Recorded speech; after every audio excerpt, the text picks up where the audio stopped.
وہ LNG کا بھی سلسلہ ہے. تو اس لیے معاشیت کو میں نے اکانومی کو آج پہلے رکھا, کیونکہ وزیر اعظم پاکستان انہوں نے بجلی میں بھی کنسیشن دی جس طرح آپ بتا رہے تھے. تو اس لیے کیونکہ معاشی سلسلے کی یہ ایک کڑی ہے, ٹھیک ہے غلط ہے جو وہ انہوں نے وہاں سے لینا ہے لون یا قرضہ یا وہ LNG پہ, تو اس وجہ سے ہم نے اس کو نمبر 1 پہ رکھا. دوسرا دیکھیں جو ملک کی سیاسی صورتحال ہے اور جو صحافتی جو ہے نا وہ بھی صورتحال سامنے نظر آ رہی ہے. جیسے بے تحاشا مقدمات صحافیوں کے اوپر جس طریقے سے گرفتاریاں کر رہے ہیں, گرفتار کر کے بھی کل بول ٹی وی کے جمیل فاروقی کو کراچی سے اریسٹ کیا. کل وہاں اریسٹ کر کے پھر اس کو 12 گھنٹے تک کپڑا ڈال کے پتہ نہیں کہاں غائب رکھا ہے, پھر اس کو مارا ہے, پھر وہ کہہ رہا ہے کہ مجھے ننگا کیا. یہ جو ننگا کرنے والی ریت ہے یہ کیا میسج دے رہے ہیں ہم عوام؟ آپ نے دیکھا ہوگا ننگا نہیں, وہ خود کہہ رہا ہے, جس کو کیا وہ کہہ رہا ہے, ہم کسی کی بات تو کوڑ نہیں کرتے. زیادتی ہے, مقصود زیادتی ہے, ظلم کہہ سکتے ہیں.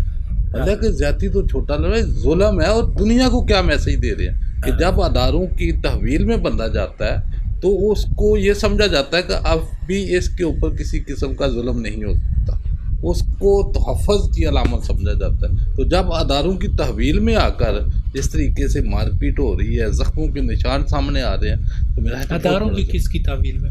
پولیس کی تحویل میں تھا, پولیس نے پکڑا نا. جو بھی ادارے ہیں جو بھی پکڑتے ہیں تو کسی کی تحویل میں ہو تو بندہ تو ایک تحفظ گاہ میں چلا جاتا ہے. یہاں تو تحفظ گاہ جو ہے وہ اگر جبر گاہ بن جائے. نہیں, تحفظ کس کا؟ پولیس کا تحفظ کوئی بھی ہے تو نہیں ہے, لیکن دنیا تو یہ سمجھتی ہے. لیکن اس طریقے سے میرا یہ ظلم کب رکے گا؟ تب رکے گا. میں نے پہلے آپ کو تو اس وقت رکے گا جب ہم بدلیں گے, جب ہم بدلیں گے, سب بدلیں گے, ہم سب بدلیں گے. ابھی سیاسی جو بات چیت ہے, جو حالات ہیں خان صاحب, ابھی کبھی اپوزیشن یہ سوچتی ہے, کبھی گرفتار کرنے کا پلان بناتی ہے, پھر دیکھتی ہے عوام و ناس سڑکوں کے اوپر پوری رات, بنی گالا, کراچی, لاہور, پورے شہروں میں باہر نکل آتے ہیں, تو پھر بیک فٹ پہ چلی جاتی ہیں. پھر حکمت عملی چینج کرتے ہیں کہ ابھی ان کو کہیں سے نااہل کرا دیا جائے. کہیں پہلے میں نے آپ کو عرض کیا ہے کہ غیر یقینی صورتحال ہے, بہت بڑی زیادتی ہے ملک کے ساتھ, پاکستان کے ساتھ, چاہے عمران خان ہو, چاہے نواز شریف ہو, چاہے شہباز شریف ہو, چاہے زرداری ہو, چاہے بلاول ہو, چاہے مولانا صاحب ہو. ملک کے ساتھ ایک کھلواڑ کر رہے ہیں اپنے ذاتی انٹرسٹ کی خاطر, اپنے ذاتی اقتدار کی خاطر. اب وہاں جہاں تک عوام کا تعلق ہے, عوام کو کچھ نہیں پتہ ہوتا کیا اچھا ہے یا کیا برا ہے. میں آپ کو صاف بتاؤں, عوام بس ایک بھیڑ چال چل پڑی ہے کہ عمران زندہ باد, وہ عمران کے ساتھ ہے. جہاں تک حقیقت ہے وہ عمران کے ساتھ ہے, بالکل ساتھ. جہاں تک آپ کہتے ہیں, وہ بھی کہہ رہے تھے fair and free election. Fair and free election میں ساری دنیا کو پتہ ہے کہ عمران خان 2/3 میجارٹی لے گا.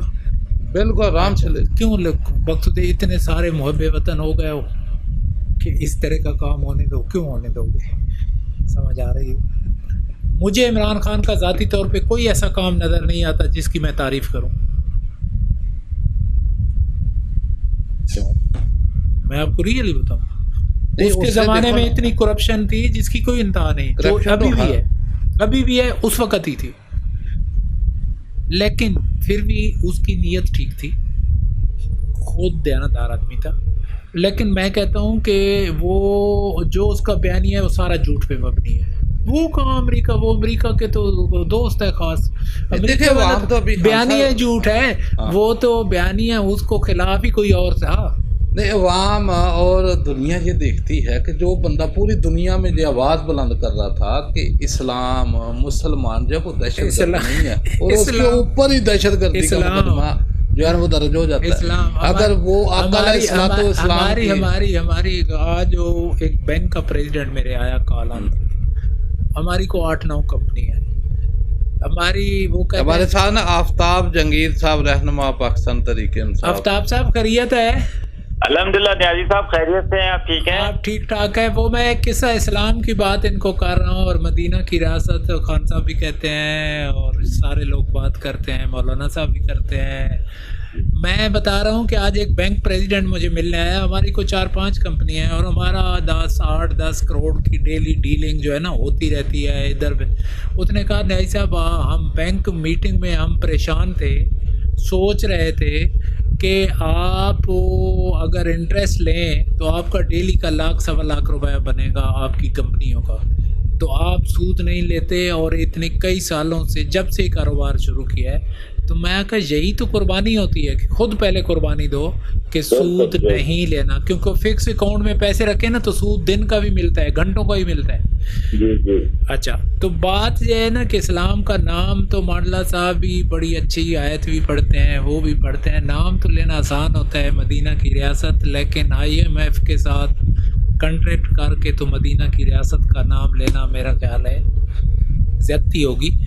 تو آپ کیا دیکھتے ہیں, کراچی کیوں ہار گئے ہیں؟ میں نے تو سمجھا آفتاب جہانگیر صاحب کا ایریا ہے کہ وہ کراچی جیت گئے ہیں, ساری کراچی جیتے ہیں, لیکن اس میں آگے یہ جو بندے کو صحافی کو مارے ہیں اس میں آپ آ رہے ہیں. نہیں نیازی صاحب, ہم کراچی جیتے ہیں ماشاءاللہ, پولنگ اسٹیشن جیتے ہیں, لیکن یہ جو صحافی کا بتا رہے ہیں کہ اتنا مارا گیا ہے, کراچی کی پولیس کی تعویل میں تھا, تو اس پہ آپ لوگوں کا کوئی رد عمل نہیں آیا. اچھا, جمیل فاروقی کی بات کر رہے ہیں آپ. اچھا دیکھیں, بات یہ ہے کہ نیازی صاحب, اب آپ نیازی صاحب ہیں ماشاءاللہ, اور بہت مشکل ہوتا ہے آپ کی طرف کسی کو دیکھنا, کیونکہ انہیں پتہ ہے کہ نیازی صاحب کی بنیادیں بڑی مضبوط ہیں. تو لیکن یہ جو بیچارے ہمارے نوجوان صحافی ہیں, تو مضبوط ہوتی تو عمران نیازی کو آپ اتنا تنگ کرتے؟ نہیں, ہم تو نہیں کرتے, آپ کو پتہ ہے ہم تو اس کے وہ ہیں صفائی ہیں, سمجھے نا. اور میں تو ویسے بھی نیازیوں سے بہت ایک محبت رکھتا ہوں, کیونکہ میرا جو لیڈر ہے وہ بھی نیازی ہے, اور میرے پسندیدہ آپ نیازی ہیں, تو میرے لیے تو نیازیوں کی بہت اہمیت ہے. اچھا, میں یہ کہہ رہا ہوں کہ دیکھیں, بات یہ ہے کہ جب ملکوں کے اندر بولنے پر پابندی ہو جائے, جب لوگوں کی زبان بندی ہو, جب بچوں کو سوچنے کا موقع نہ دیا جائے, جب مطلب لوگوں کو کچھ کرنے نہ دیا جائے, تو پھر آپ جتنا مرضی خواب دیکھ لیں, ریاست مدینہ کا خواب دیکھیں, آپ جس کا مرضی خواب دیکھیں, وہ پورا نہیں ہو سکتا. دیکھیں, دنیا بہت آگے جا چکی ہے, آپ کس طرح لوگوں کو روکیں گے؟ آپ نہیں روک سکتے. تو لہٰذا آپ جو ہے لوگوں کو آزاد کریں. لوگ خود جب صحافی کو آزاد کریں گے, یا چینلز کو آزاد کریں گے, یا لوگوں کو آزاد کریں گے, تو لوگ خود فیصلہ کریں گے کون صحیح ہے اور کون غلط ہے. تو انہیں اختیار دیں, عوام کو اختیار دیں کہ وہ فیصلہ کریں کہ کون صحیح ہے کون غلط ہے. ہمارے یہاں یہ ہے کہ ہم کہتے ہیں, چند لوگ ہیں وہ کہتے ہیں نہیں, فیصلہ ہم کریں گے, عوام اس پر ہو, وہ جو کہتے ہیں نا ہمارے آرڈر کو مانے, بس. اب ہو نہیں سکتا. اچھا آفتاب صاحب, ایک جہانگیر صاحب, ایک میں ابھی مریم اورنگزیب کی گفتگو سن رہے تھے, وہ کہہ رہی ہے عمران جو ہے ایک گنڈا, ٹھگ اور نوسر باز شخص ہے. تو یہ جو الفاظ کہاں سے لیتے ہیں؟ یہ ساری رات پولیٹیکل لوگ سوچتے ہیں کہ گندا الفاظ آلودگی والا کہاں سے تلاش کیا جائے اور ایک دوسرے کے خلاف بولا جائے. اچھا, اس کے لیے جو ہے نا نیازی صاحب, میں نے یہ دیکھا ہے کہ عموماً لوگ انڈین فلمیں دیکھتے ہیں, اور رات کو انڈین فلمیں دیکھتے ہیں, اور اس کے اندر جو الفاظ استعمال ہو رہے ہوتے ہیں نا, وہ اپنے وہاں دیکھا ان کی فلموں میں یہ بہت زیادہ چیزیں ہوتی ہیں, تو وہ پھر وہ دن میں آ کے اسی طرح بولتے ہیں, اس الفاظوں کا استعمال کرتے ہیں. وہ سمجھتے ہیں کہ جیسے انڈین فلم کامیاب ہو گئی, اسی طرح ہمارا بیانیہ بھی کامیاب ہو جائے گا. لیکن ایسا نہیں ہے, یہ پاکستان ہے, یہاں پر لوگوں کی قدریں ہیں, لوگ سمجھتے ہیں, سوچتے ہیں, لوگ مطلب دیکھتے ہیں کہ کچھ چیز کا. آپ جیسے آپ یقین کریں نیازی بھائی, میں آپ کو کبھی منع نہیں کر پاتا, اس لیے کہ آپ سے گفتگو کرتے ہوئے مجھے ایسا لگتا ہے کہ میں اپنے استاد سے کچھ سیکھنے کے لیے گفتگو کر رہا ہوں. اتنے آرام سے محبت کے ساتھ آپ پروگرام کرتے ہیں, اور اپنا اصل مقصد جو ہے وہ عوام تک پہنچایا جاتا ہے. لیکن یہاں پر آپ دیکھیں, دوسرے چینلز کے اوپر دیکھیں, میں بھی ایک چینل پہ بیٹھا تھا, تو مجھے ایسا لگ رہا تھا کہ میں اس سے پہلے ایک چینل پہ میں نے کہا مجھے لگتا ہے کہ جی آپ جو ہے وہ کسی پارٹی کے نمائندے کے طور پہ بات کر رہے ہیں, آپ ایک انڈیویجول اور ایک انڈیپینڈنٹ تجزیہ کار نہیں ہے, کوئی صحافی نہیں ہے آپ. تو یہ چیزیں جب لوگوں کو آپ غلط راستہ اختیار کروائیں گے, لوگوں کے ساتھ اس طرح کی گفتگو کریں گے, تو پھر بچے بھی وہی چیزیں سیکھیں گے وہی آگے لے کے چلیں گے. پھر جب ان کو روکیں گے کہ بات کریں گے تو وہ کہیں گے جی آپ کے لیڈر بھی تو یہی باتیں کرتے ہیں, آپ ان کو تو بڑا پسند کرتے ہیں اور ہمیں آپ منع کرتے ہیں. اچھا آفتاب صاحب, یہ جو اگر 9 سیٹوں پہ الیکشن ہو جاتا ہے جو ہونے کے امکانات ہیں کراچی میں, تو اگر عمران خان سب سیٹوں پہ کھڑا ہو جاتا ہے, ڈسکوالیفائی نہیں ہوتا, گرفتار نہیں ہوتا, تو میرا خیال ہے جی جیت جائے گا وہاں سے بھی. بالکل جیت جائے گا نیازی بھائی, اس میں تو اب کوئی شک بھی نہیں رہا. دیکھیں پنجاب کا بائی الیکشن آپ نے دیکھا, پھر کراچی کا بائی الیکشن ساری پارٹیوں نے مل کے لڑا. جو دیکھیں 239 کا جو الیکشن تھا جس کے اندر پیپلز پارٹی والے مندوخیل بھائی اکثر کہتے ہیں میں جیت کر آیا ہوں, تو وہ جو الیکشن تھا وہ ساری پارٹیوں نے لڑا تھا ایک الگ, اور سب نے شکایت کی. مسلم لیگ نون نے شکایت کی کہ جی دھاندلی ہوئی ہے, اسی طرح ایم کیو ایم نے کی, اسی طرح پی ایس پی نے کی, ہم نے کی. لیکن اس وقت تو ساری پارٹیاں ایک طرف تھیں اور پی ٹی آئی ایک طرف تھی, اور کسی نے کوئی شکایت بھی نہیں کی کہ جی کوئی دھاندلی ہوئی, کیونکہ اتنا پرامن طریقے سے الیکشن ہوا. تو میں یہ سمجھتا ہوں کہ فیئر الیکشن کرا لیا جائے تو پھر یہ اس ملک کا جو ہے نا مسئلہ وہ حل ہوگا. جب تک آپ الیکشن نہیں کرائیں گے, عوام کو ان کا اختیار نہیں دیں گے کہ وہ ووٹ کے ذریعے جس کو سمجھتے ہیں اس کو منتخب کریں, تو جب تک ملک آپ آگے نہیں چل سکے گا. یہ تو 71 سے ایسا ہو رہا ہے, یہ آپ کیسے سوچ سکتے ہیں کہ فیئر الیکشن ہوں گے؟